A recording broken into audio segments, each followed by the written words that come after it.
श्री शिवाय नमस्तुभ्यम। हर हर महादेव। दोस्तों, आप सभी लोग जानते हैं कि 18 अक्टूबर 2024 शुक्रवार को पड़ रही है कार्तिक महीने की प्रतिपदा तिथि, जो बहुत ही खास है। और दोस्तों, ये वो प्रतिपदा तिथि है जो कि कार्तिक महीने में शुक्रवार को पड़ रही है, तो इस दिन का महत्व और भी अधिक बढ़ जाता है। और दोस्तों, इसी दिन किया जाने वाला पंडित जी द्वारा बताया गया 2 घी के दीप दान वाला उपाय आप लोगों को जरूर करना चाहिए, क्योंकि दोस्तों, ये एक ऐसा उपाय है जो कि हर दिन नहीं किया जाता। कार्तिक महीने में जो प्रतिपदा तिथि आती है उसी दिन किया जाता है, क्योंकि कार्तिक महीने में दीप दान करने का बहुत बड़ा महत्व होता है। इस महीने दीप दान करने से विष्णु भगवान और माता लक्ष्मी की कृपा हमेशा आपके ऊपर बनी रहती है और अपने भक्तों की सभी मनोकामनाएं पूरा करते हैं। और अगर आप लोगों ने इस उपाय को नहीं किया है या किसी कारणवश नहीं कर पाए हो, तो शुक्रवार प्रतिपदा तिथि के दिन इस उपाय से मत चूकना। दोस्तों, देखिए, ये दिन इतना खास होता है, इतना महत्वपूर्ण होता है। देखा गया है कभी कभी बड़े बड़े पूजा पाठ अनुष्ठान से जो मनोकामना पूर्ण नहीं होती है, वह कार्तिक महीने के शुक्रवार के दिन एक छोटे से उपाय करने से ही आपकी मनोकामना पूर्ण हो जाती है। और बहुत सारे लोगों ने इस उपाय को किया भी है और उनको इस उपाय को करने का फल भी जरूर मिला है। अगर आप लोग भी इस उपाय को इस शुक्रवार की रात करना चाहते हैं, तो आप इस उपाय को पहले अच्छे से समझ लेना, सुन लेना, उसके बाद करना। आपको इस उपाय का फल जरूर मिलेगा, आपकी सभी मनोकामनाएं पूरी हो जाएंगी। दोस्तों, हम आपको यहां पर बता दें कि यह जो 2 दीपक वाला उपाय है, ये उपाय पंडित जी ने अपनी अभी की शिव महापुराण की कथा में ही बताया है। और इस उपाय को करने से आपके घर में चाहे किसी भी प्रकार की दुख और समस्या क्यों ना चल रही हो, आपको उसका कारण भी नहीं पता है कि भाई ये समस्या किस कारण से चल रही है, उसका कुछ भी कारण हो सकता है। जैसे पितृदोष हो सकता है, काल सर्प दोष हो सकता है, या किसी भी तरह का मंगल दोष भी हो सकता है, और भी बहुत तरह के दोष होते हैं, कुछ भी हो सकता है। पर आपको इस उपाय को करने के लिए अपने दोष को पता लगाने की भी जरूरत नहीं है। आपके घर में किस कारण से इतनी दुख और परेशानी आ रही है, वह भी आपको पता लगाने की जरूरत नहीं है। बस शुक्रवार की प्रतिपदा के दिन इस उपाय को कर लेना, क्योंकि इसी एकमात्र उपाय को करने से आपके पूरे घर परिवार में सुख और शांति हो जाएगी। आपके घर में अच्छे अच्छे काम होने लगेंगे। आपकी जो भी मनोकामना होगी वह भी धीरे धीरे करके पूर्ण होना शुरू हो जाएंगी। अब हम समझते हैं इस 2 दीपक वाले उपाय को आपको करना कैसे है, किसको करना है, किस समय करना है और कैसे करना है। देखो, उपाय बिल्कुल आसान है, बस समझने वाली बात है, ध्यान से समझिए। उसके बाद ही आप लोग जो है इस उपाय को जरूर कीजिएगा। सबसे पहली चीज हम लोग ये समझते हैं कि इस 2 दीपक वाले उपाय को इस शुक्रवार के दिन किसको करना है। तो देखिए, इस उपाय को घर के सभी सदस्यों को करने की बिल्कुल भी जरूरत नहीं है। घर में से कोई एक मुख्य बड़ा सदस्य ही इस उपाय को करेगा, तो उस घर परिवार के सभी सदस्यों को इस उपाय को करने का फल मिल जाएगा। पर वो बड़ा सदस्य कौन होगा, कौन व्यक्ति इस उपाय को करेगा, तो यहां पर देखिए, हम आपको बता दें, घर की जो बड़ी माताएं बहनें होंगी, घर की बड़ी माताओं बहनों में से कोई भी एक माता बहन इस वाले उपाय को कर सकती है। अपने पूरे घर परिवार के लिए घर में सभी सदस्यों को इस उपाय को करने की जरूरत नहीं है। मात्र घर की जो बड़ी माताएं बहनें हैं, उनमें से कोई भी एक माता बहन इस वाले उपाय को करेगी, तो उसके घर परिवार के पूरे सदस्यों को इस उपाय का फल मिलेगा। अगर किसी कारणवश माताएं बहनें घर में उपस्थित ना हो या वो इस उपाय को न कर रही हो, कुछ दिक्कत हो, तो भाई उस जगह पर फिर घर का कोई बड़ा व्यक्ति भी इस उपाय को कर सकता है। माताओं बहनों के कहने का मतलब ये था कि माताएं बहनें घर की लक्ष्मी होती है। जब घर की लक्ष्मी कोई उपाय करती है, तो निश्चित ही भगवान शिव जी बहुत जल्दी प्रसन्न होते हैं और उपाय का फल में बहुत जल्दी और बहुत बड़ा करके भी यहां पर देते हैं। तो आप लोग ये बात समझ गए होंगे। अब हम ये बात समझते हैं इस वाले उपाय को हमें करना किस समय है। 2 दीपक वाले उपाय को हमें इस शुक्रवार के दिन करना किस समय है। तो देखिए, इस उपाय को करने का जो समय है, शाम का समय है। अब देखिए, यहां पर हम मुख्य रूप से सुबह का समय नहीं बोलेंगे, क्योंकि देखिए, ये जो प्रतिपदा तिथि है और आप सभी लोग जानते हैं इसका प्रदोष काल का मतलब शाम का जो समय होता है ना, इस दिन भगवान शिव और माता पार्वती जी का सबसे प्रिय दिन होता है।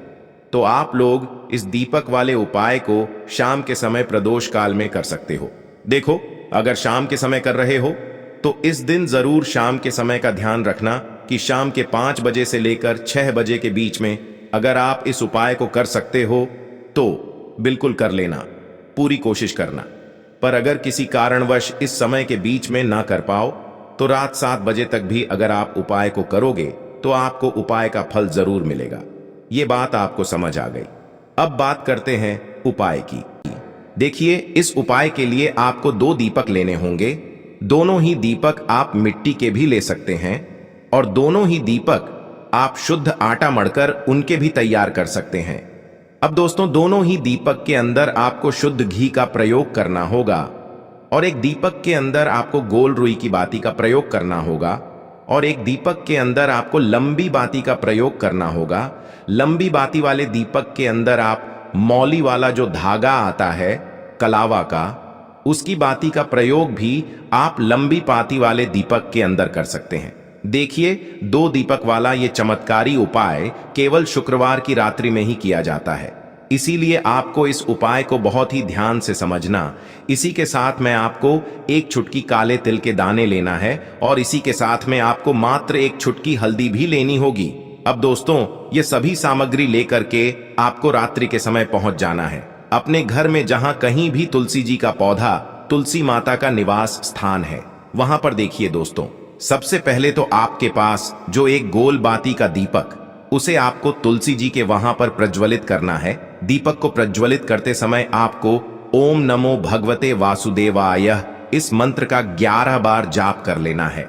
अब देखिए दोस्तों, आप जो 1 चुटकी काले तिल के दाने लेकर के आए हैं, उन्हें आपको अपने सीधे हाथ में रखना है और जो आपने गोल बाती वाला दीपक प्रज्वलित किया है माता तुलसी जी के वहां पर, उसके ऊपर से आपको इन 1 चुटकी काले तिल को घड्डी की दिशा में घुमाना है। आपको अपना नाम और अपनी गोत्र को बोल देना है और फिर आपको इन काले तिल को उससे जलते हुए दीपक के अंदर डाल देने हैं। देखिए, काले तिल भगवान विष्णु के पसीने से उत्पन्न हुए हैं और जब भी हम यह दीपक नवमी की रात्रि में प्रज्वलित करते हैं तो इससे हमें हमारे कर्ज में राहत मिलती है, हमारे जीवन में धन प्राप्ति के नए नए मार्ग खुलते हैं, हमारा अगर कोई भी कार्य रुका हुआ है तो वह भी परिपूर्ण होता है। देखिए, गोल बाती का जो दीपक है, विशेषकर हम माता तुलसी के वहां पर भगवान विष्णु और माता लक्ष्मी के निमित्त प्रज्वलित कर रहे हैं। इस प्रकार से आपको ये दीपक प्रज्वलित कर देना है। अब जो आपके पास लंबी बाती का दीपक है, 1 चुटकी हल्दी है, तो इससे आपको लेकर के पहुंचना है अपने घर के मंदिर में। आपके घर के मंदिर में माता लक्ष्मी की जो भी प्रतिमा ही मूर्ति है, उनके सामने सबसे पहले तो आपको ये लंबी बाती का दीपक रखना है। फिर आपको दीपक को प्रज्वलित कर देना है। दीपक को प्रज्वलित करते समय आपको ओम महालक्ष्मी नमः इस मंत्र का जाप करते रहना है। अब दोस्तों, आपके पास जो 1 चुटकी हल्दी है, उसे आपको अपने सीधे हाथ में रखना है और इस 1 चुटकी हल्दी को आपको उस दीपक के ऊपर से 11 बार घड्डी की दिशा में घुमाना है और आपको ओम महालक्ष्मी नमः मंत्र का जाप करते रहना है और इस 1 चुटकी हल्दी को आपको उसे दीपक के अंदर डाल देना है। देखिए, 1 चुटकी हल्दी वाला जो दीपक है आपके जीवन से दुर्भाग्य को समाप्त करता है, माता लक्ष्मी की आपको कृपा प्राप्त करवाएगा, धन प्राप्ति के आपके जीवन में नए नए मार्ग बनाएगा। देखो, अगला उपाय है वो भी बहुत ज्यादा खास है। तीनों उपाय को आप जरूर सुनना, क्योंकि जो आपको अच्छा लगे वो उपाय आप कर सकते हैं। देखिए, इस उपाय के लिए आपको 2 हरी इलायची लेनी होगी। हरी इलायची आपको साबुत लेनी है, खंडित नहीं होनी चाहिए। और इसी के साथ में आपको मात्र थोड़ा शहद लेना है। शहद आपको मात्र आधा चम्मच या फिर उससे भी कम ले लेना है और इसी के साथ में आपको 1 दीपक ले लेना है। दीपक आप चाहे तो मिट्टी का भी ले सकते हैं और आप चाहे तो शुद्ध आटा मढ़कर उसका दीपक भी आप तैयार कर सकते हैं। इस दीपक के अंदर आपको मौली का जो धागा आता है कलावा का, उसकी बाती का प्रयोग करना होगा। यानी कि इस दीपक के अंदर आपको लाल रंग की बाती का प्रयोग करना होगा और इस दीपक के अंदर आपको शुद्ध घी का प्रयोग करना होगा। अब यह सारी सामग्री लेकर के आपको अपने घर में जो भी मंदिर है वहां पर पहुंच जाना है और आपको माता लक्ष्मी के किसी भी स्वरूप के सामने बैठ जाना है। अगर माता लक्ष्मी की फोटो है, माता लक्ष्मी की प्रतिमा है तो उनके सामने आपको बैठ जाना है। अगर माता पार्वती की प्रतिमा है तो उनके सामने आपको बैठ जाना है, यानी कि किसी भी माता के स्वरूप के सामने आपको बैठ जाना है। अब देखिए, सबसे पहले तो आपको माता रानी के सामने थोड़ी सी चावल की ढेरी बना देनी है, यानी कि थोड़ी सी अक्षत के दाने आपको माता रानी के सामने रखना है। उसके बाद आप जो एक दीपक लेकर के गए हैं, उस दीपक को आपको उन्हीं चावल के दानों के ऊपर रख देना है और फिर इस दीपक को आपको माता रानी के सामने प्रज्वलित कर देना है। देखें, इस दीपक को प्रज्वलित करते समय आपको ओम महालक्ष्मी नमः इस मंत्र का लगातार जाप करते रहना है। दीपक को प्रज्वलित करने के बाद आप जो 2 हरी इलायची लेकर के गए हैं, उसमें से एक हरी इलायची को तो आपको उसी दीपक के अंदर डाल देनी है और वहीं पर आपको कम से कम 21 बार ओम महालक्ष्मी नमः इस मंत्र का जाप कर लेना है। अब आपके पास जो शहद है और एक हरी इलायची है, उसे सीधे आपको लेकर के पहुंच जाना है। भगवान शिव के मंदिर में पूज्य गुरुजी ने बताया है कि यह उपाय आपको सिर्फ और सिर्फ शाम के समय ही करना होगा। शाम को जब भी सूर्यास्त का समय होता है तो उस समय आपको ये उपाय करना है। लेकिन सबसे पहले तो आपके पास जो एक हरी इलायची है, उसे आपको उस शहद के अंदर अच्छे से डुबो देना है, यानी कि शहद का लेपन उसे हरी इलायची के ऊपर चारों तरफ आपको कर देना है। अब यह जो शहद से युक्त हरी इलायची है, इससे आपको भगवान शिव के शिवलिंग पर अर्पित कर देनी है और आपको वो श्री शिवाय नमस्तुभ्यम इस मंत्र का लगातार जाप करते रहना है। फिर इसके बाद आपको एक लोटा जल भी अपने साथ लेकर के जाना, तो यह एक लोटा जल भी आपको धीरे धीरे शिवलिंग पर समर्पित कर देना है और आपको श्री शिवाय नमस्तुभ्यम इस मंत्र का जाप करते रहना है। फिर इसके बाद आपको अपने घर आ जाना है। इस प्रकार से आपको ये उपाय कर लेना है। तो चलिए दोस्तों, जान लेते हैं गुरुजी द्वारा बताए गए दूसरे उपाय के बारे में। देखिए, इस उपाय के लिए आपको लेना है 11 चावल के दाने। गुरुजी ने कहा है चावल के दाने खंडित नहीं लेने हैं, बिल्कुल साबुत होने चाहिए। उसके साथ में आपको लेना है एक बेलपत्र। बेलपत्र का भी एक नियम है, अगर आपके पास बेलपत्र नहीं है तो आप शिवलिंग से उठाकर उसको पुनः शुद्ध जल से धोकर इस्तेमाल कर सकते हैं। इस प्रकार आपको बेलपत्र लेना है। इसके बाद आपको एक लोटा जल लेना है। अब ये सब सामग्री लेकर आपको जाना है महादेव के मंदिर में। देखो, अब आपको उत्तर साइड में खड़े हो जाना है और सबसे पहले आपको एक बेलपत्र अपने हाथ पर और 11 चावल दाने रखकर शिवलिंग के ऊपर अपना नाम और गोत्र बोलते हुए समर्पित कर देना है और ओम नमः शिवाय श्री शिवाय नमस्तुभ्यं का लगातार जाप करना है। अब आपको जो एक लोटा जल साथ में लेकर आए थे, उसे धीरे धीरे बेलपत्र और चावल दाने के ठीक ऊपर आपको समर्पित करते जाना है और शिव पुराण के मूल मंत्र श्री शिवाय नमस्तुभ्यं का 11 बार जाप करना है और अपनी मनोकामना बोलते जाना है। देखो, बस छोटा सा उपाय करना है, देखना एक दिन आपके सब काम बनने लग जाएंगे। गुरुजी का बहुत ही विशेष उपाय है। चलते हैं तीसरे उपाय की तरफ। देखिए, इस उपाय के लिए आपको एक तांबे के पात्र के अंदर सबसे पहले अपने घर से शुद्ध जल लेना है। फिर इसी के साथ में आपको मात्र थोड़ा सा शहद लेना होगा। शहद आपको आधा चम्मच या फिर उससे भी कम लेना है और इसी के साथ में आपको एक प्यारी सी बेलपत्र ले लेनी है। बेलपत्र यदि आपको नहीं मिल पाती है तो भगवान शिव के शिवलिंग पर चढ़ी हुई बेलपत्रों को आप पुण्य शुद्ध जल से धोकर के उपयोग कर सकते हैं और बेलपत्र जो है वह कहीं से भी कटी फटी खंडित नहीं होनी चाहिए।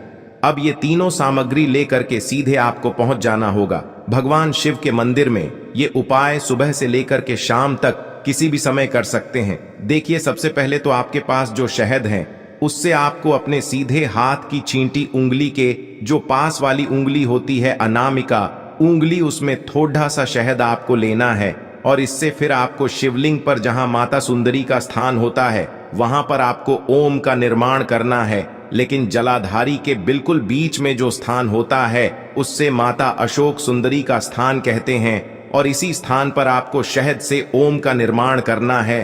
अब दोस्तों, आपके पास जो एक बेलपत्र है, उससे आपको अपने सीधे हाथ की हथेली पर रखना है और महादेव से आपको अपनी वह विशेष मनोकामना, आपके जीवन में जो भी संकट चल रहे हैं, जो भी समस्याएं चल रही हैं, जो भी जीवन में दुर्भाग्य बना हुआ है, आप अपने किसी भी कार्य में सफल नहीं हो पा रहे हैं, तो जिस भी प्रकार की आपकी समस्या है उसे दूर करने के लिए आपको महादेव से प्रार्थना कर लेनी है। और फिर यह जो एक बेलपत्र है, इससे आपको शिवलिंग पर माता अशोक सुंदरी वाले स्थान पर समर्पित कर देनी है। देखिए, जहां पर आपने ओम का निर्माण किया है उसी के ऊपर आपको ये बेलपत्र भी समर्पित कर देनी है।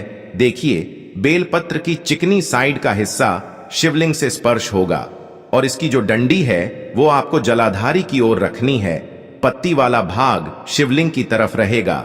इसी प्रकार से आपको यह बेलपत्र समर्पित कर देनी है। अब दोस्तों, आपके पास जो एक जल का पात्र है उसमें से थोड़ा सा जल तो आपको बेलपत्र की जो आगे वाली पत्ती है उस पर आपको समर्पित करना है और आपको श्री शिवाय नमस्तुभ्यम इस मंत्र का जाप कर लेना है। फिर उस पात्र के अंदर जो जल बचेगा उसे पूरा आपको भगवान शिव के शिवलिंग पर धीरे धीरे समर्पित करते जाना है और लगातार आपको शिव महापुराण के मूल मंत्र श्री शिवाय नमस्तुभ्यम इस मंत्र का जाप करते रहना है। गुरुजी ने कहा है कि जल आपको इतने धीरे धीरे समर्पित करना है कि जल समर्पित करते हुए आप कम से कम 11 बार श्री शिवाय नमस्तुभ्यम या फिर ओम नमः शिवाय इस मंत्र का जाप कर सके। फिर इसके बाद वापस आपको अपने घर आ जाना है। इस प्रकार से आपको ये उपाय कर लेना है। आप देखेंगे कि आपकी सभी मनोकामनाएं अवश्य ही पूरी होंगी। ये उपाय आपको अवश्य करने हैं। इस वीडियो में हमने आपको 3 से 4 महा उपाय आपको बताए हैं जो आपको शुक्रवार के दिन करने हैं।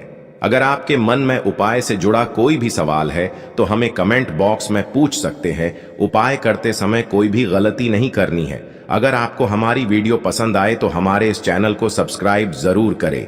हर हर महादेव। ओम नमः शिवाय। श्री शिवाय नमस्तुभ्यम। देखिए, इस उपाय के लिए आपको तुलसी जी की जो सूखी लकड़ी होती है उसे ले लेना है। देखिए दोस्तों, यदि आपके पास पुरानी तुलसी जी की लकड़ी है तो उसे आप ले सकते हैं, और यदि आपके घर में तुलसी जी जो लकड़ी है वो सूखी हुई है तो उसकी लकड़ी आप तोड़ डेच करके इस्तेमाल कर सकते हैं। लेकिन आपको ध्यान रखना है कि सूर्यास्त से पहले पहले ही आपको ये जो तुलसी जी की लकड़ी है इससे अवश्य ही तोड़ डेच लेना है। तो इस उपाय के लिए आपको सबसे पहले तो एक मिट्टी का दीपक लेना होगा। आप चाहें तो आटे का दीपक भी ले सकते हैं, क्योंकि आटे का दीपक सभी दीपक में सर्वोत्तम माना गया है।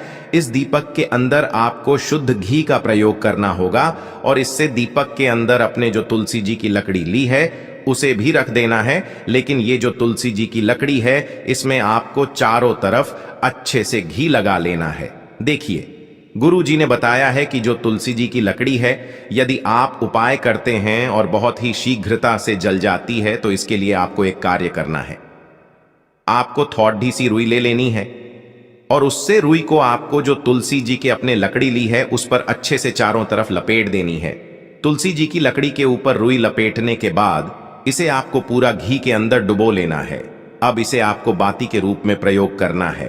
अब दोस्तों, इस दीपक को आपको प्रज्वलित कहाँ करना है, तो इस दीपक को आपको या तो भगवान विष्णु के सामने प्रज्वलित करना होगा, या फिर आपको भगवान श्री राम के सामने प्रज्वलित करना होगा, या फिर भगवान कृष्ण के सामने यानी कि भगवान विष्णु के जो भी अवतार हैं उनके सामने आप ये दीपक प्रज्वलित कर सकते हैं। या फिर आप इससे दीपक को माता तुलसी जी के सामने भी प्रज्वलित कर सकते हैं। पूज्य गुरु जी ने बताया है कि जो भी व्यक्ति इस प्रकार से तुलसी जी की डंडी से यह दीपदान कर देता है उसके जीवन में कभी भी धन की समस्या नहीं होती है। इसीलिए आपको ये पूरे साल में केवल एक बार ही मौका मिलता